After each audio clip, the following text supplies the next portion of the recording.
factors, okay, time of ownership, whether they're absentee owners, what is on the deed, when was the last time they pulled money out, when did they buy? These factors you guys can pull yourselves on public records through your MLS. So if your MLS does not have Remind as a service, you can still utilize those factors to define the clients and the homeowners in your farm that may be willing to sell sooner rather than later.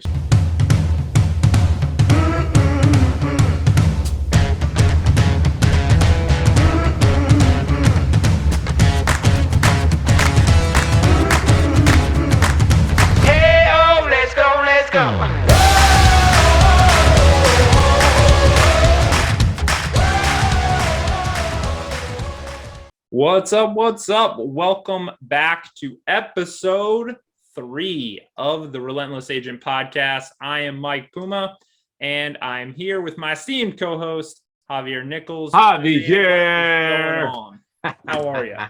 Nothing, man. It is awesome to be here. Of course, you guys know I'm always excited. And most importantly, it's about just helping progress new agents, helping progress agents in general in their daily business. And since we are nearing, actually here close to the end of the year, all right, happy holidays to those who are listening to this over the holiday season. It's already begun. And this is the time where we see a lot of agents recalibrate their efforts on what they're going to do differently next year. And that leads us right into our third episode, micro farming, dun, dun, dun, right? So when we are talking about micro farming, we're going to dive deep. All right. We're going to go into the weeds of your neighborhood so you can understand what value you can bring, and most importantly, how to bring it. Okay. Because we find ourselves all the time thinking, oh, we could do a yard sale. That sounds great. Well, how do you deliver that yard sale the best way? Oh, we can go and interview a restaurant owner. Well, how do you going to go and interview that owner in a way that it impacts the community and impresses on that farm and letting them know you are the resource? So Mike and I was just talking about this before we went live, and I just want to jump right into it, Mike. I want you to go ahead and give us an understanding of what micro farming is for those who may not know. Yeah, I mean, I think, obviously we're going to take this from a grassroots, old school kind of real estate tactic, which is what farming is, right? It's been around forever. And take it from that perspective all the way into what I believe, we could call the new school versions of farming, because obviously with the emergence of social media and digital and all the different platforms and different things that are out there, farming has taken a complete twist. And I think sometimes we don't look at that necessarily as farming, but it is, right? And it certainly can be leveraged that way. So for those of you that are new to this industry and you're like, are we talking about planting crops? What are we talking about here? We are not farmers. At least I'm not. I won't speak for Javier. I couldn't grow anything to save my life that you would want to eat, at least. But what I can do is tell you some really useful tactics on actually farming from a real estate perspective. And that's what we're diving into today. So the old school kind of mentality of farming was that we would pick a neighborhood, typically the neighborhood you lived in, and you would literally go door to door and knock on the door. And that's how you did it, right? And you just do that time and time again, consistency, people get to know you, they're your neighbors, and you would drive business out of that. And I want to be very, very clear. That works, okay? But as I'm sure you as new agents have started to realize, or maybe you will realize if you haven't already, here's a little secret for you. Everything works. It all works. Everything. It all works. You want to do expired listings, it works. For sale by owners works. You want to knock on doors, it works. You want to do social, it works. You want to call on renters, it works. You want to go stand outside flipping a sign around, you'll probably get a deal. It all works. It just won't all work for you, which is why we're doing these classes, right? It's why we're separating things out. It's why Javier and I are on a mission to make you guys understand that there are many lanes and ways to make money in this business, and you just have to figure out which one you're going to do. The key is you have to do something. and you can't do all of them, right? So that's kind of our mission of this podcast.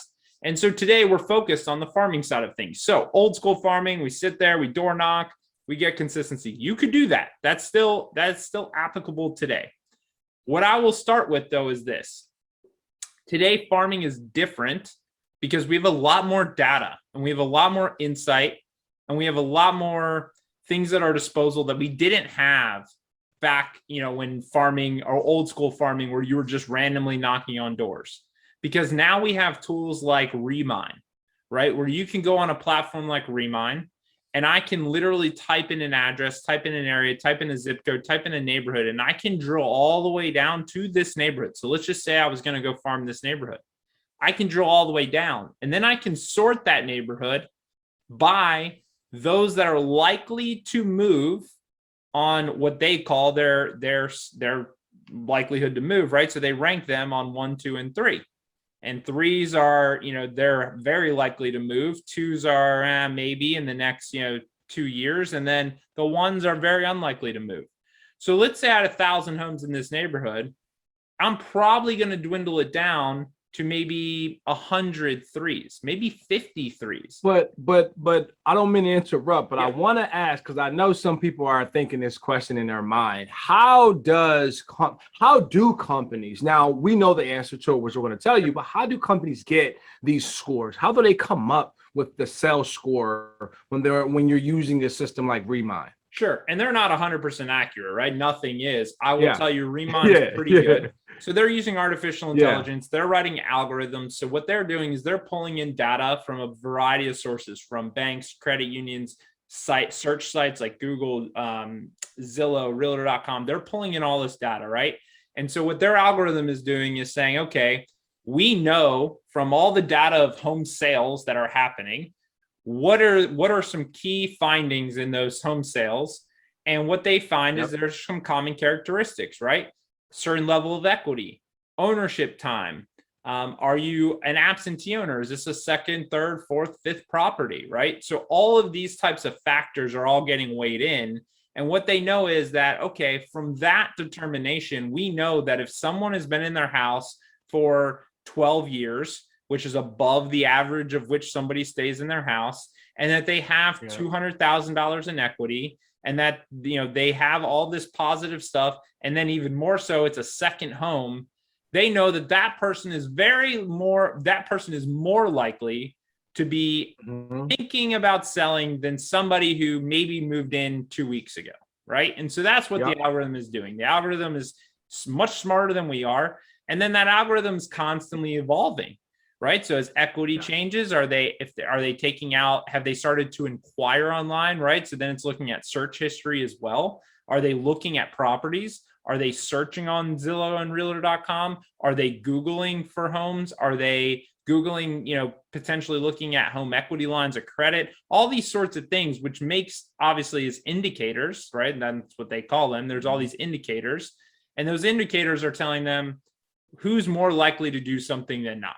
Right. And again, not 100% accurate, but pretty good. And again, much smarter than me. I won't say smarter than Javier. He's pretty smart, but much smarter. No, what I also want to add in, for those of you who do not have access to Remine, and a lot of you do not, let's put that out there, right? You guys are in situations where Remine may not be accessible, but what Mike is speaking about on the factors, okay, time of ownership, whether they're absentee owners, what is on the deed, when was the last time they pulled money out, when did they buy? These factors you guys can pull yourselves on public records through your MLS. So if your MLS does not have Remine as a service, you can still utilize those factors to define the clients and the homeowners in your farm that may be willing to sell sooner rather than later. So that's why I wanted to jump in on that, Mike, because you were getting into some really good detail. And I want people to know that even if you don't have the algorithmic skill set as a company like Remine, you can still use these grassroots beginning of time strategies as public records will provide. So I just wanted to put that in there. No, I love that. And that's a great point. And, listen, I've said it before on one of the other episodes, but in the beginning as a new agent, you have time or money. You rarely have both. Right. And so you have to decide, Because the other option is, if your MLS doesn't include it, is you can pay for Remind. Remind's a platform. You can subscribe to Remind and you can pay dollars on a monthly basis for it, right? So if I have the money and I'm looking to invest in my business, that might be something you want to consider. Now, if you're sitting there saying, hey, my MLS doesn't have it, and I don't have the dollars to invest in it, well, I guess this is out for me, and you're about to click this podcast off, don't click it off, because we have other strategies beyond Remind. But also, that's no excuse, because to Javier's point, every data point that they're getting, you can kind of find. Now, is it going to be as good? Is it going to be as streamlined? No. But what we all have to keep in mind is that you don't need to do this for 5,000 homes. You don't need to do this for 1,000 homes. For most of you, your farms are much smaller. And guys, at the end of the day, right, if I said to most people watching, if you could do a deal a month, if you could do 2 deals a month, right, and make between 100 and 250 grand a year, are you going to be happy? Most of you, that would allow you, at least in the short term, to live the lifestyle you want to live. And that's only 12 to 24 deals a year. So we're not talking about needing thousands and thousands of numbers. That doesn't need to be the case. So we're talking about streamlining down, right? And these platforms help you do it. So let's say whether you manually do it, you're using Remind, what I always will start with, even if I'm going to go old school and knock on doors, is say, hey, which doors should I knock on first? And it doesn't mean that I'm not going to knock on the ones that have a 1 next to them and that they're less likely to sell, because I still want to build my brand. I still want to build a relationship. I still want to make them familiar with me. And guess what? They know people I don't know. And you never know when life is going to happen, right?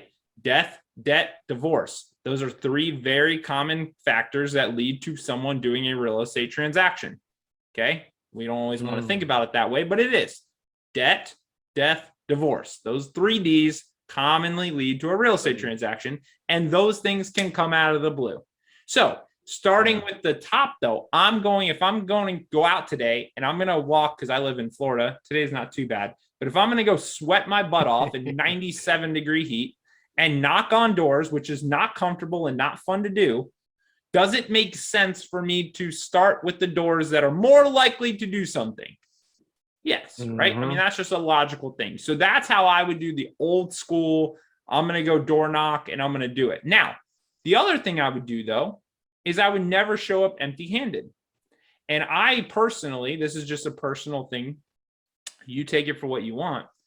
I like to have a reason for being there, because when I knock on that door, I'm disrupting their life, right? Think about you guys. You guys don't like when random strangers knock on your door, especially during COVID. You're like, I don't want to talk to anyone. Okay. And it's very likely they won't answer. Okay. I'm sitting there like hiding behind curtains when I hear somebody knock on my door. So I get that. And you have to be respectful of that. That doesn't mean don't knock. What it means is be respectful of their time and bring value to them. So what I would do is I would say, hey, rather than go knock on 300 doors today, I'm going to knock on 20. But here's the 20 I'm going to start with. They're all 3s on my sell score. And I'm going to go take the time to go through all 20 of those. And I'm going to create a template that shows the home value, maybe some things about me, a bio, some ways I can help them. And I'm going to create a marketing piece in Canva, which is free. Or if you have a system like we do at C21 Business Builder or MoxieWorks or one of those you can create awesome stuff in there. But I'm going to create a little template, something to hand them about me, of what value I can bring to them. And it's going to be personalized. I'm going to go through to each one. Hey, Mike and Courtney, did you know that you have, by my calculations, you have 200,000 in equity? Have you ever thought about, taking advantage of that? So now when I knock on the door and they don't answer, I'm just going to leave it there for them.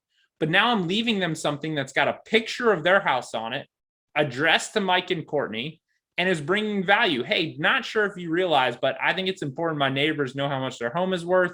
Here's how much equity my system shows you have. If you'd like to talk about maybe how to take advantage of that, let me know with my contact information. Something as simple as that. But now when that homeowner opens it up, they're going to look at it because it's got their house on it with their names on it. They're going to be curious as to what it is. So I've got their attention, which is step number 1. And now I've left them something of value, right? And now I have something to follow up on. because now my next time I contact them will be, hey, did you get that thing I left for you? Did you give that any thought? Right? Perfect.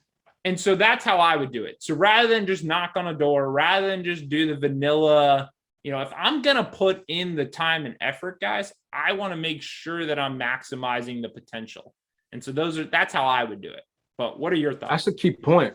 And I want to stay on that personalization standpoint, guys, because listen, we just went through a pandemic where we were locked in our homes, shelter in place type of mandate, right? Everyone was in the house. And what we discovered is we missed interaction, human interaction, real human interaction, right?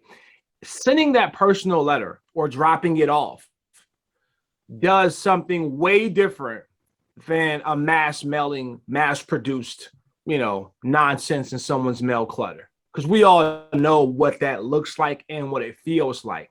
Now, you may know Bed Bath & Beyond for their big, giant postcards. And the only reason why you've read it or even considered it because it was so large that it had to be folded up over top of all the rest of your mail, and you had to get it first, right? Many of you don't have that budget to do what they are doing. Yep. And most importantly, the values that they provide on that postcard, okay? So take that personal approach and go with that flyer with addressing their names, telling them what you can do.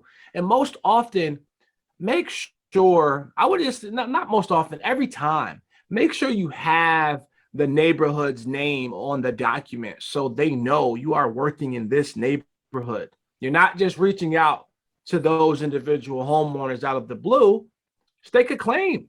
Stake a claim as being the neighborhood real estate agent. And that is what takes me right to the beginning. Okay. Choose, for those of you who do not have a farm, and for those of you who do not know what a farm is, hopefully you know a little bit more after hearing what Mike had to say and explaining it. But make sure that the number one thing you do is choose a farm that you can give your 100% to. Do not choose a farm area because of the prices, right? Do not choose a farm area because of, it's a hot area, it's nice, and it's 20, 30 miles away. Okay, this is why he said in the beginning about old school methods of being in your neighborhood, because you're in your neighborhood a lot and you can build rapport instantaneously with knowing neighborhood events, things that are happening. I tell people all the time, why don't you send out a flyer or post something about when the last day of yard waste pickup is? Why not send out an alert or a flyer when Pico is going to be doing some work in your neighborhood, cutting the power off? Many people don't get those alerts. They just, lights go off, they call, they freak out. Pico tells them it's okay, it's going to come back on in 5 hours or 4 hours, and they go back to their day being inconvenienced. But that's a time where an agent can be handing out flyers, very simple flyers, okay, letting you know, and also informing you of how to get these alerts by going onto this website, signing up with your cell phone number and getting these alerts from Pico. Something as micro as that can start to build that foundation of being the expert in your area. Now, I know many of you are like, okay, well, where do I start? Canva for one, okay, for the design of these flyers and have these templates, because many of you who are listening to this, you may not be with Century 21. You may not have the amazing tools that we have at our disposal for free, but you still have Canva. And I want to make sure to really zone in on these micro neighborhood activities, because when you are informing your neighbor about it, not only are you helping them out, but you're letting them know you're a resource. And this is something that we've talked about for the first, we're always going to talk about this in every single episode, is be a resource. How are you being a resource? Okay, so I want to also go into, because I wrote some things down because I was excited about this and I really wanted to make sure I hit these points. Understand so many factors about your area. Anybody that's listening to this or watching this, hopefully you are a realtor you are registered with NAR, all right? And if you are, you have RPR, Realtor Property Resource. This will provide you with the data We talked about data. Okay. We talked about algorithmic data that is being used to identify people who are most likely to sell. So RPR provides the same kind of data for free, all right, for you to understand your farm area. And what do I mean by understand? Now, Mike already explained certain factors of what you need to know, but let's dive a little bit deeper into those factors. How many houses sold at the highest price point in your farm? How many houses sold at the lowest price point in your farm? Where have values gone up within your farm? Where have values stayed low or gone down in your farm? Now, many of you may not know those answers off the top, but when you find those answers, you start to understand where to go, where to work, how to help your investors, how to help your buyers, and how to help the sellers within this neighborhood. RPR provides all of this. It tells you the average bedroom in the bedroom sizes of this particular farm. It gives you data points of the increase over the last 3 years within this neighborhood.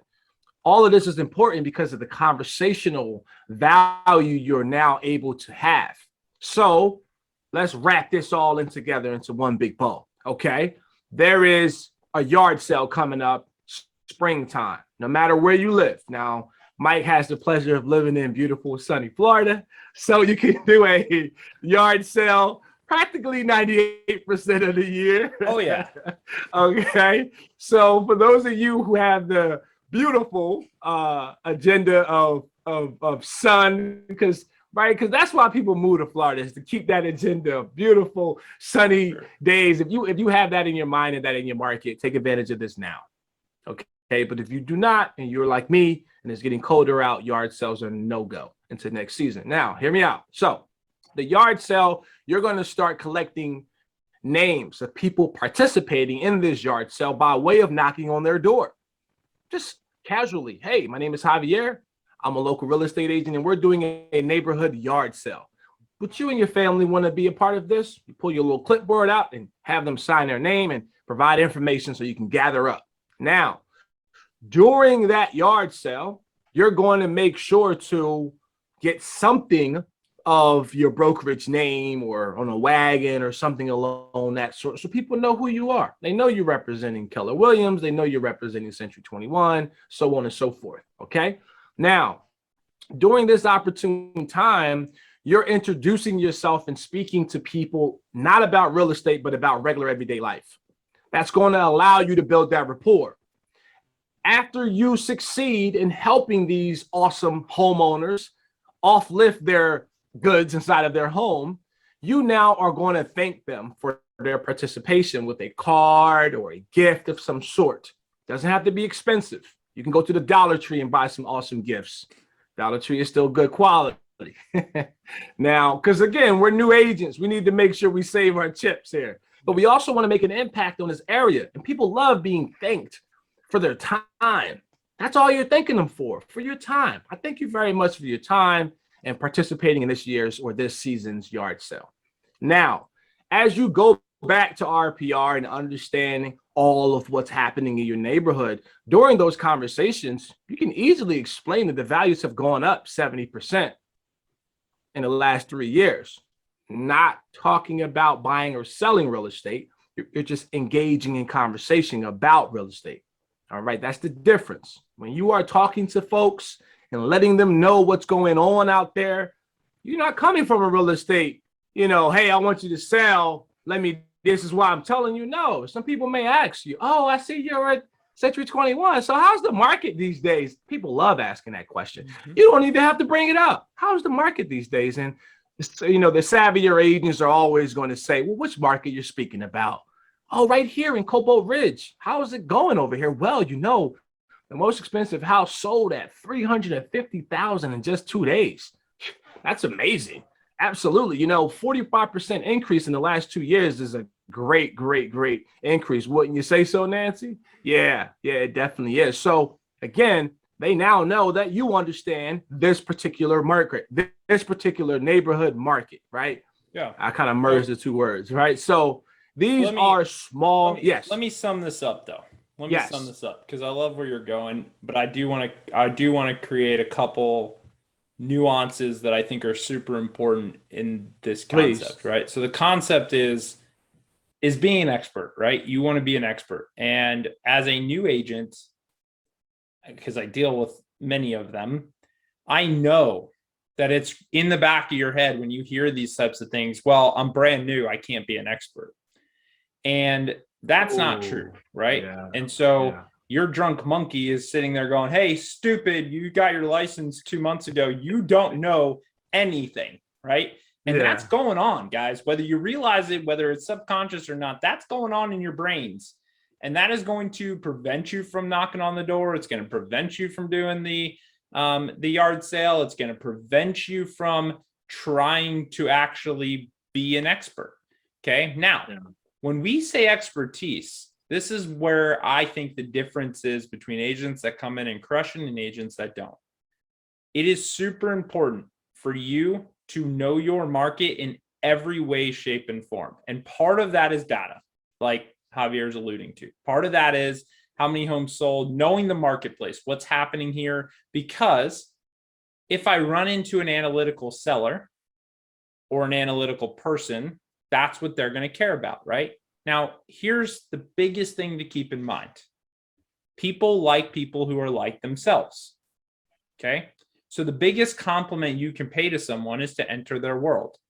And we've done entire sessions on this. So down below, underneath, when we post this podcast on YouTube, I will post a couple links. One will be to a class we've done on Canva to help you guys with that. And another is going to be a class where we go over this exact concept and really dive into DISC and really understanding personalities. And we call it advanced sales skills, how to actually kind of be a chameleon and transform into what you need to be for that individual and the cues that you need to pick up on. Because there, for someone who doesn't care about analytics, right? If you run into a high I or a high D and you start going, well, 47 homes sold in here, they don't care.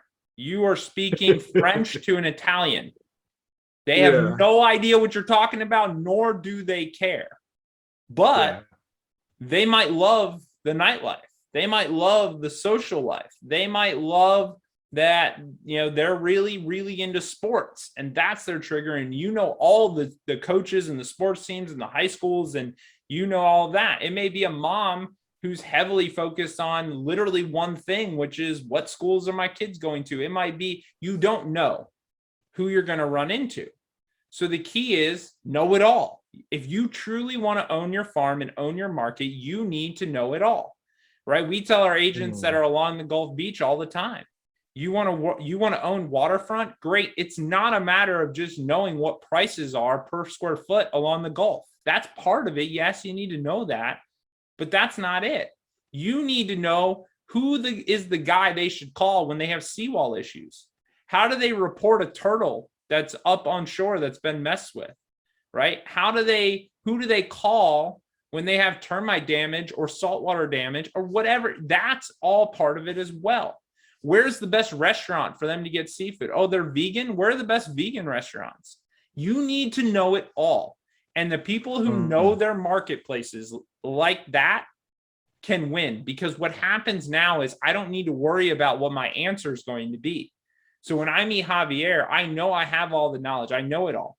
So now what I can do is shut up and listen. And when I hear him say, hey, yeah, I was looking around and I was just kind of wondering, like, what's going on in the market? I saw some homes over there. So I'm going to stop right there real quick. If someone says that to you, what did you pick up on? Well, he was looking around. He saw some things. What does that tell me? He's visual. Those are visual cues. So when I respond, I can't respond, well, listen, let me tell you, that's not his language. I'm speaking a different language, right? So I have to say, yeah, listen, I'd love to show you around the area sometime. Have you ever thought about looking at, this area? There's so many, the views from there are amazing. You're going to love it. And I can't wait to show you around. Show, look, see. I'm going to repeat back the words in his language. And I'm going to apply that to the market, part of my market that matters to him, right? And so that's the important thing. So one thing like I've done is I started creating videos, and I created an entire video series on my marketplace. So I live in Wesley Chapel, and what I've started doing is creating these videos, and the videos literally are summarizing what it's like to be single in Wesley Chapel. What's great about being a pet owner in Wesley Chapel? What's awesome about being a parent in Wesley Chapel? What's awesome about having youth sports in Wesley Chapel? And literally, these are all separate videos. And the videos are 100% focused on a niche within my marketplace. And when I have all of these done, what does it really do? Well, it says that I know the market better than anyone, right? And so I think a lot of us get caught up in, oh, we need to know the values and we need to know these things. And those are super, super important, but only to someone who cares about data. And we can't just do that stuff out, because that's not going to hit home with everyone. That's so important that you dove into what people are saying and mirroring and being a chameleon and understanding that advanced sales, because let's be honest, most people who become real estate agents, and most of you who are listening, do not have a sales background. So these things that Mike is explaining and putting up, it's like magic. It literally will transform how you are seen and what you're providing to your market. Just like that. And as I'm listening to him, I'm thinking to myself, like, man, I really need to start listening to those keys, because my whole perspective of what I provide and knowing what I can provide is coming from a standpoint of just trying to help, just trying to provide things to you. But if there is a block in my communication skills, then they will never get my value that I'm trying to provide. So this is for everybody out there who's listening and has just heard what he said. And I'm going to look at some of those videos that you're going to put up, because I'm interested in learning more, because you never stop learning. You never stop learning. And for the newer agents and for the agents who are hitting a brick wall, who are listening to this and who are watching this, that right there is so crucial, that if we take a step, just pause and just think about it, you're not only going to increase the value of what you can provide to your market, but it's going to change every facet of your life, your relationships with your children, with your spouse, with your neighbors, not even business. This is life. This is regular life. And having that mindset of listening for those key words and how you're going to deliver it back to them so they understand is crucial. So we're not going to spend too much time on that, because I know you guys are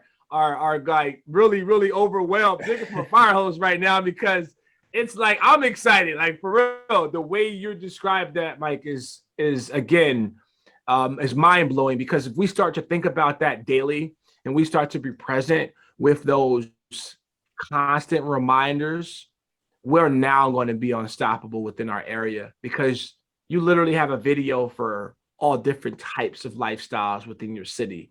You guys should be making those videos. And for those who don't want to be in front of the video, fine. All right. There's a awesome agent who I know named Greg in Las Vegas, and he does a whole lot of voiceovers where the video is like he's walking through a dog park, walking through a restaurant, walking through downtown, and his voiceover is explaining what you're seeing, and that's it. It's sped up. I'm not in any single one of those videos. I personally am not in the video, right?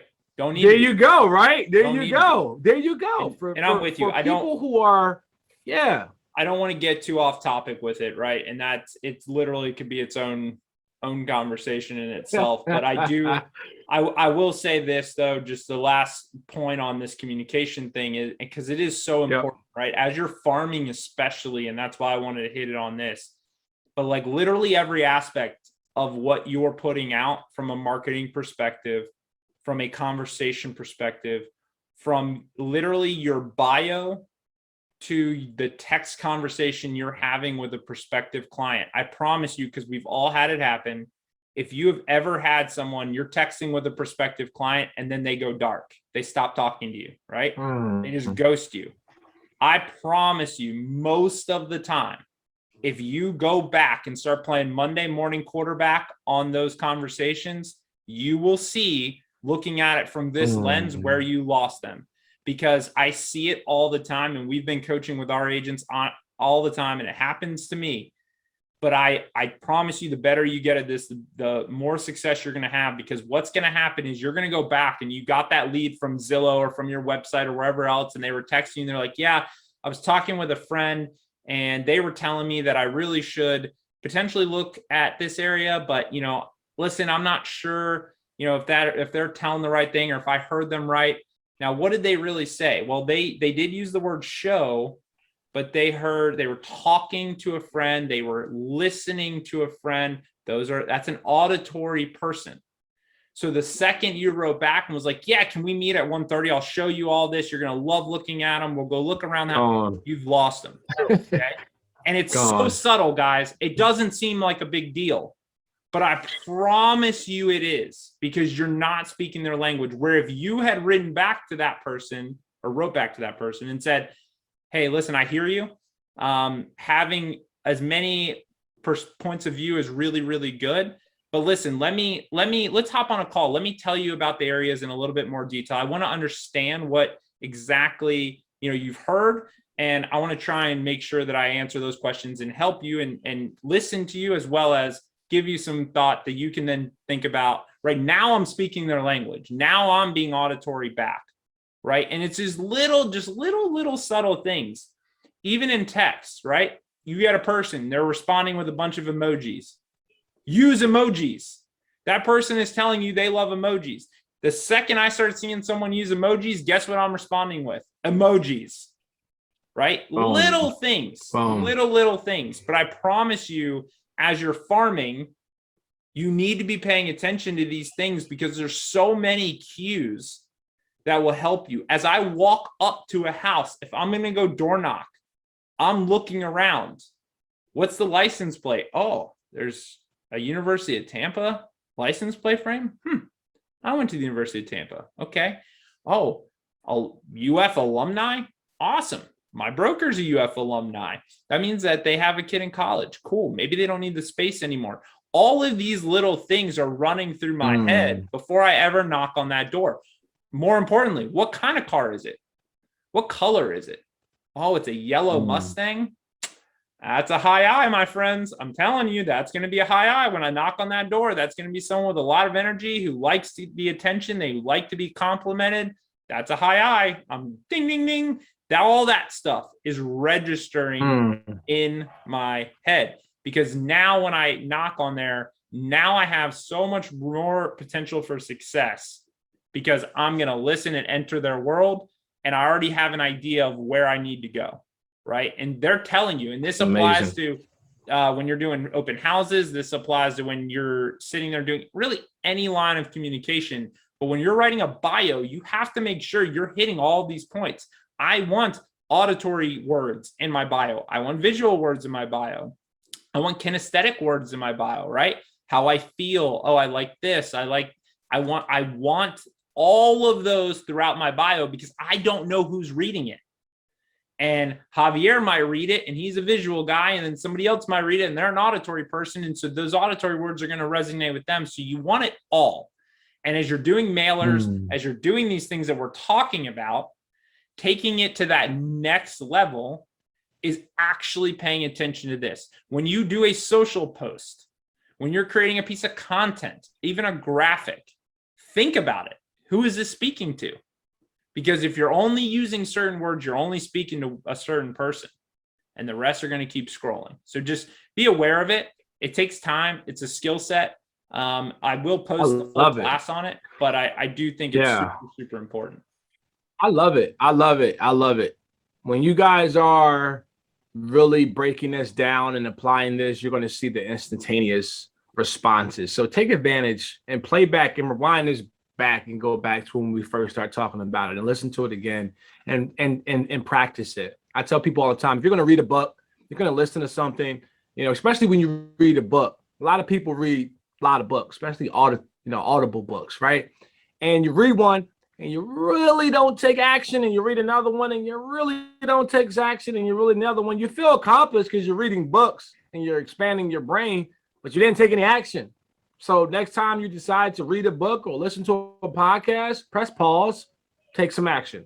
Go through your phone, look at the keywords. Post on social media, look at the keywords, right? Focus on that conversation, look at the keywords, or listen for the keywords. So keep that in mind. Now, we're going to stay on social media for a little while about farming, because I want everybody to know when you are on Instagram, particularly Instagram, you can farm as well. And how does someone farm on Instagram? And I'm going to tell you, hashtags.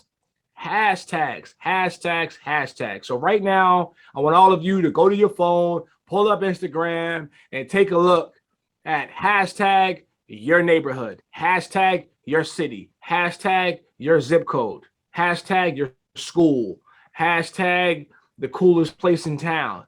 Look at those. Find out who's posting so frequently on those. Are there any other real estate agents, right? And if there are not any other real estate agents for your neighborhood hashtag, your city hashtag, and I know your city hashtag is going to have some agents in there, let's be honest, okay? Because this is not new, but it may be new for you. And this is an opportunity that what the market calls hashtag stacking, all right? So I want you guys to envision small holes. Just every time I go like this, it's a larger hole. So it's a smaller hole and a larger hole and a larger hole and a larger hole. Before you dive in, because yes, there might be some folks watching saying, what the hell is a hashtag? What is it? What does it do? Why do I need it? Yeah. I'm used to dialing them like it's a number sign, not a hashtag. Okay. Yes, you're right. You're old like me, and that's okay. But let's just give a brief understanding. Basically, to summarize hashtags, they are essentially keywords, search terms. They're things that people can go in literally on Instagram, go into the search bar. They could do hashtag Tampa Bay, and it's going to index other posts and content that have used that hashtag. Right now, keep in mind, when you start to type in a hashtag, you're going to see how many posts have used that hashtag. And so you could see numbers in millions. You could see numbers in a few hundred thousands. You could see numbers in under 1,000, right? It'll say under 1,000 posts. Keep in mind, the more posts, that's a more popular keyword, but it's also harder for you to index on because there's more posts, right? Which are constantly pushing down the other ones. The ones that are typically, if you can find them, the sweet spot for most of you is going to be 5,000 to really 50, 60,000, right? That's the kind of the sweet spot of tags you're looking for. And so, but just to explain it, basically it's a keyword, right? The same way you would search for something, that's what it is. It's a search term. Think about it that way. And now continue. Yes, 100%. Thank you for that explanation. So let's use ponds instead of holes. Ponds. We have a small pond, and as we go, so the first pond is going to be, under 100 posts between that 5,000 and that 1,000. You're going to see it on Instagram, okay? Make that your niche post. Make that the neighborhood's name if there is no hashtag already established for that neighborhood. Most oftentimes you will find that the neighborhood's name, let's just say Cobalt Ridge. Let's just say for Cynthia Gate, hashtag for Cynthia Gate. When you do a hashtag for Cynthia Gate, it may only be 25 people that ever posted on that. That's fine. That's where you're going to start stacking up these hashtags and filling up these ponds with your content. All right. So first, figure out what hashtags you want to use. Go as far as down as the neighborhood's name, and then go into the actual section name, and then go into the city name, and then go into the state, and then go as many as you want. Now, the limit on hashtags for each post is going to be 30. So if you're doing an Instagram reel, if you're doing an Instagram post or video, it's going to be 30 hashtag limit. So make sure you keep it at 30. Now, how does this equate to farming? So when you are inside of these hashtags, and again, just like Mike said, it's a searchable item. So type in that hashtag, go through it. It's going to pop up as top, and it's going to pop up as recent, and it's going to pop up as reels. This is how Instagram has it. Top, recent, reels. Those are going to be your three categories when you look up any hashtag. Click on recent, not top, but recent, and then go through that. See who is posting and see what they're posting about. Understand who they are. Most oftentimes, they're going to be businesses, and sometimes you will see real estate agents in there. Oftentimes you will, actually. So what does this all mean? This means that this is a way for you to put your information and start to fill up this pond with your content. So let's take it a step further, because you already have the concept of I'm going to post stuff about my neighborhood, use these hashtags. So when anybody searches it up, they see me. We know that. Now, let's take it a step further. So we talked about finding the sell scores and understanding who is most likely to sell in your farm, right? We've already discussed that. Let's bring that over to the hashtag understanding, hashtag strategy, rather. So you go and you find these homeowners that you have discovered who are most likely to sell. You look them up, same way they look you up. Start on Facebook or go on Instagram. Most people have their Instagrams connected to their Facebook because it's the same company. They make it that easy. So you can just go on Facebook and type in Casey Smith. Casey Smith is in there. You know that that's them just because you're looking up the name. You click on it. Things are looking familiar. You click on the Instagram handle of Casey Smith. Okay. And then you go to Casey Smith's following. Who is Casey Smith following? You click on that. Here's the cool thing about Instagram. They show you what KC is following as far as hashtags. So once you identify the hashtags that your target is following, you incorporate those hashtags in your content. Okay, what kind of content? What about that Pico I was talking about before? What about the yard sale events we were talking about before? What about anything that has to do with your neighborhood? Post it and use the hashtag from Casey. And hopefully you did that for 5 or 10 or 20 or 30 other people and have 30 hashtags for each individual person. Now, I know many of you are like, all right, I'm confused. How does this even work? And how it works is simple. You're going to post something on social media by way of using these hashtags that they are following. They're going to see it. No, they're not going to click on that picture and call you and say, I'm ready to sell my house. It's not going to happen that way. It could. But what's going to happen? It could. Like, Javier, I love what you just did about the new bakery in town. Here's my deed. It may happen. If it does, take advantage of it and help. But most likely it won't. But what you're doing is you're building the same way you're building your hashtag stacking efforts on Instagram as a whole. You're building your rapport in their subconscious. Okay, they're seeing you. You're visible. You've done a yard sale already. You've let people know about certain things, activities inside of the neighborhood already. And now you're on Instagram talking about the newest cookie shop that just came in, or the newest coffee shop, or what's going on in the neighborhood about values as you're walking through the neighborhood talking. Now they see you. Now, when you go to door knock and have a conversation with them about real estate, because that's your actual job, your career, right? Because we don't want to say a job. We don't want to say career. We want to just say this is what you do because you love it. Okay. This is your neighbor. This is your farm. So when you guys are knocking on the doors and having conversations with people, all of those subconscious spots that they seen you in, they heard your name, whatever, just comes crashing down. And that allows you guys to not only increase your closing rate, but also dominate your farm, because this is what the game is about. You know what agents is dominating your area right now, right? You know, right? If you live in anywhere in the United States, if you're listening to this, you know what agent is dominating your market. So your job is to dominate on a micro level, and this is how you do it. Now, I want to ask you about that because me and Mike were talking offline about microforming and how I explain the hashtag stacking. But Mike, shed a little light on your thoughts on that, how you think it could work for someone just starting out, and how you would tweak it if you would tweak it at all. Yeah, I mean, so I love the concept, right? And I do think it's important to know you do not have to remember these hashtags every time. When you find the group that you want to use, save them. Go into the notes of your phone, copy those hashtags, paste them in there. I have in my phone, I have them sectioned off, right? So I know that if I'm talking about a specific thing or area or topic, I've got, 20, 30 for each of those things, and they're already saved in my phone. So now all I have to do is go and copy those and paste them into the post when I'm ready to do so. So that's just a little hack for you. But hold on, wait.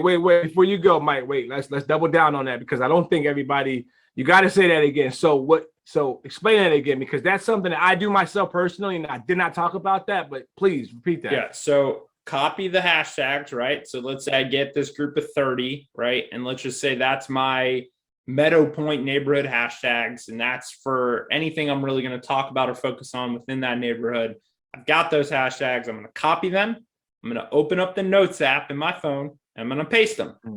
And then if I've got multiple topics, right, multiple neighborhoods, multiple things I want to talk about, right, because I post different things. So at just being in what I do and the fact that I'm a partner in the broker, some stuff we post is recruiting, some stuff I post is about real estate, some stuff I post is about my kids' sports. And so I've got different categories for each of those with different hashtags, and I keep all of those in my notes. And then all I have to do is when I create that post, go into my notes, copy those hashtags, go into the app, make my post, and hit paste, right? So it's just a very easy way for you to keep the hashtags kind of organized, and so that you don't have to sit there and be like, what was that hashtag again?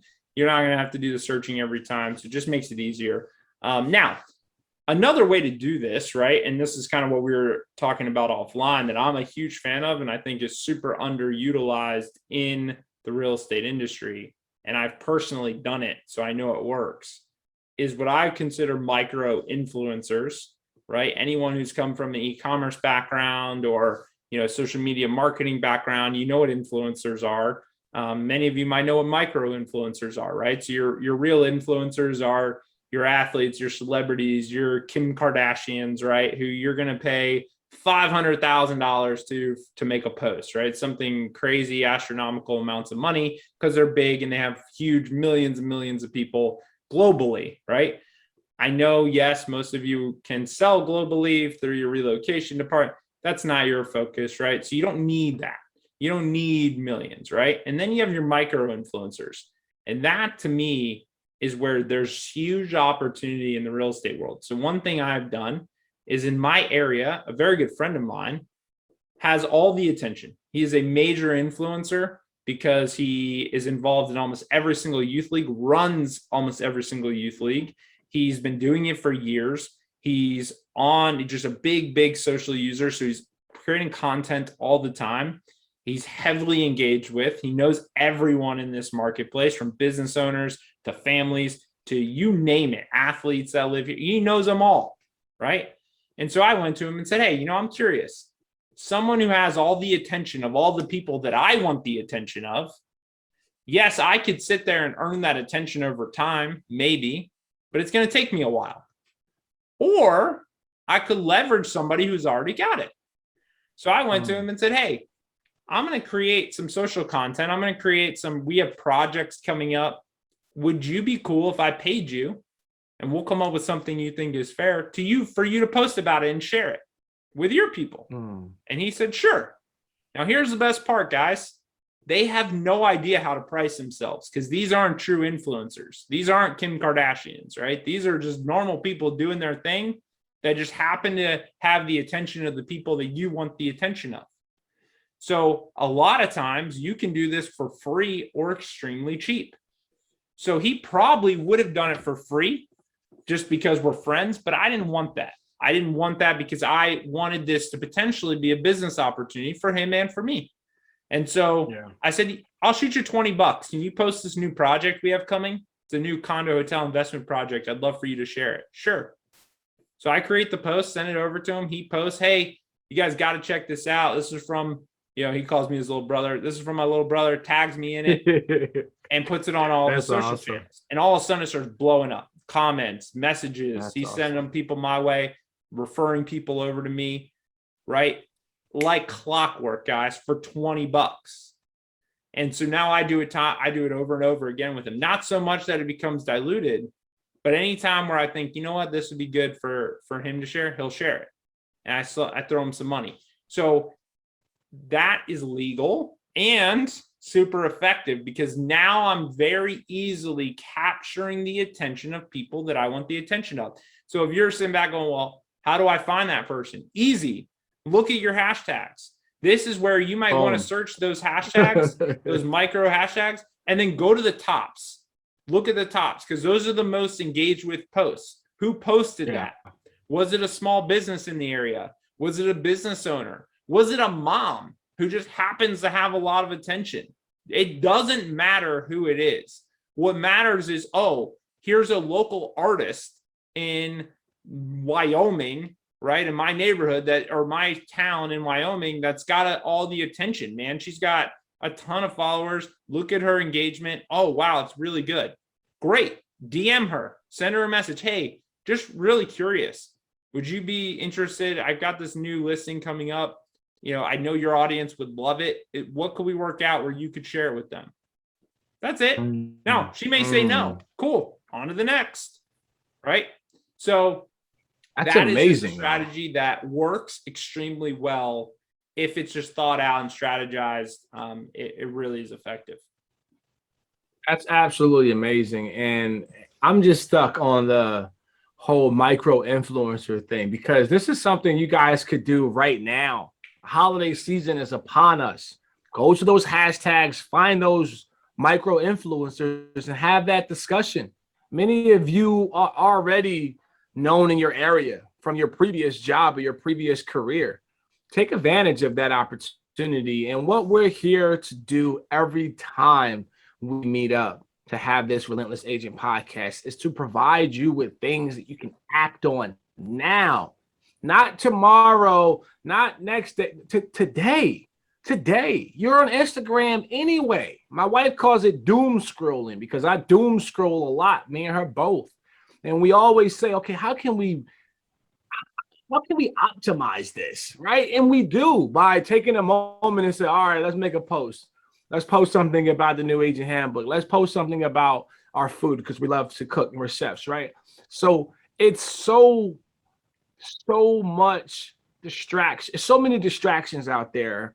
And as a real estate professional, you don't have a stop and start clock. No one is calling you and say, hey, are you working? No one's checking on you. You literally can sit on your couch and play Call of Duty all day and feel liberated, right? Because you just won Warzone, or maybe you got some kills, right? You're excited, right? Because no one's going to stop you. And I'm not knocking off any guys that playing Call of Duty because I love it. My son plays it. Hopefully he becomes a professional one day.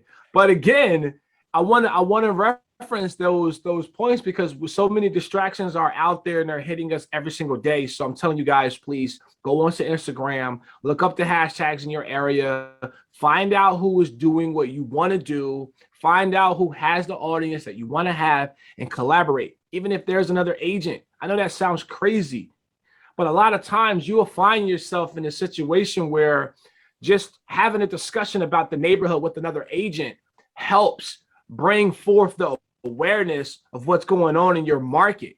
And you never know. Somebody who's been watching them may not have felt a connection, but now they feel one with you and they contact you. And they say, hey, I seen you with Jill the other day talking about housing prices.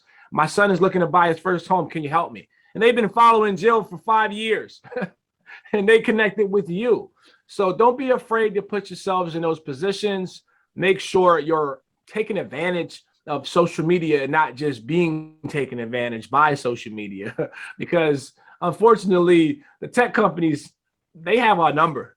All right. They have 1 million data points on us in knowing what we want and knowing how to get it to us. So when you pick up that shiny phone, chances are you're going to be stuck doing something other than what you intended to do when you first picked it up, because they're that good. So we're just trying to educate you guys and empower you, most importantly, so you can be that good in a micro way.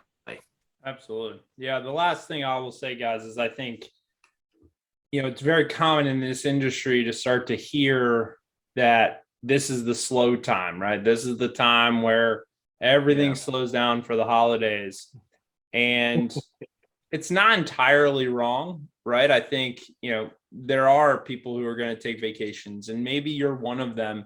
I myself am leaving Saturday for the entire week. So this will be the last podcast we do before Thanksgiving. So happy Thanksgiving to everyone. But happy Thanksgiving. But I do want to say this. This is also the biggest opportunity, guys, because do you know who the most people are that are taking the breaks? The fat and happy people, right? And I don't mean physically. They're the ones that, and I'll put myself in that bucket. I don't need another deal to make my year, right? I don't need another transaction. I'm happy, right? I can end my year tomorrow and I'm going to be fine financially. I'm going to be good, right? And so, I'm going to take the week off because I can, okay? And that's who's going to take it. So I'm not saying don't take time for yourselves. Obviously do, right? Enjoy the holiday season. But what I will caution you on is wasting this opportunity, because you're going to have a lot of agents that for the next 30 to 60 days are going to go into hibernation mode. And it is a huge opportunity where if you are willing to work, if you are willing to put in action, whether it's one of the things we talked about today or in the first 2 episodes or something else you heard from somebody else, I don't care who it is. I hope you're inspired, but I hope you're inspired to take action and not just getting motivation to get motivation, right? So take action over the next 60 days, because I promise you there is a huge opportunity for you over these holiday breaks, because less people are talking to them. There's less voices out there. There's less door knocks. There's less everything, because everyone's like, oh no, it's slowed down. They don't want to hear from me. It's the holidays. Now, does somebody want to list their home with you during the holidays? No, not unless they have to. There's no one that's like, yeah, I'd love to do showings of my house during Thanksgiving break. That'd be awesome. Yes, I'd love to move on New Year's. That would be great. Especially on Christmas. Yeah, no one is doing that. Okay, so yes, unless they have to physically move, they're not wanting to move. Okay, so let's be clear about that. That's okay. But starting the conversation is one that is something should be getting done right now, because what do we all do during this holiday season? What do we all do at the end of the year? It's human nature. We start reviewing our year. We start reviewing where we're at physically and mentally, right? Am I in the job I want? Is the year going all right? It's been a rough year for a lot of folks. It's been a rough 2 years for a lot of folks, right? And so now's the time, like, do I need a fresh start? Do I want to change jobs? Do I want to change where I live? This is the time of year where those thoughts are creeping in more than ever. And so we have a saying here that if you don't go with them on the dreaming phase, they're going to forget you on the buying phase, right? And so right now, folks, is the start of that dreaming phase. And if you don't enter their world now, it's going to be a lot harder when the actual buying or selling phase comes around. So I highly, highly, highly implore all of you, take action over these next 60 days, have conversations, start doing some of the things we talked about. Don't let this whole concept that the world is slowing down get to you. You go full steam, go harder than you've ever gone before over these next 60 days, because I promise you there is less competition in the marketplace over the next 60 days, and it is your opportunity to strike, especially as a new agent. So those are my final words. Javier, what do you got? Beautifully said as always, Mike, and congrats on your vacation coming up. Happy Turkey Day for everybody out there. And I want to challenge you guys. Listen, if you have any questions, if you're an agent struggling out there, Mike, of course, you guys know, is in Florida. I'm up here in Pennsylvania. All right. We don't know it all, but we know how to get you what you need. All right. Reach out to us. Follow us. Go on our social medias. All righty. Click on, contact us and ask us questions if that's what you guys need. especially over these next 60 days as things, quiet down, right? Take advantage of our opportunity that we're putting out there, our time, our resources. We do these podcast episodes for you. And now I'm not sure on Mike's schedule, which is a very, very busy guy. I myself am focused on always talking to real estate agents. And I know Mike does that as his career, but he's, as you heard him, he's taking a vacation. So I'm not sure of his schedule over the next 2 weeks. But if you guys have any questions, connect with us, comment below your question. All right, comment below your question so we can answer it either inside of the comments or contact you directly and help you through it. Now, again, this is all about you. So take advantage, take some action. Happy Thanksgiving. Happy Thanksgiving, guys. Really appreciate you watching. Like, subscribe. To Javier's point, comment below. And if you take action and it works, leave us a comment that says how it worked and what you did, because we love to hear success stories. So reach out if we can help. Have a great holiday, and we'll see you guys after the break. See ya. See ya.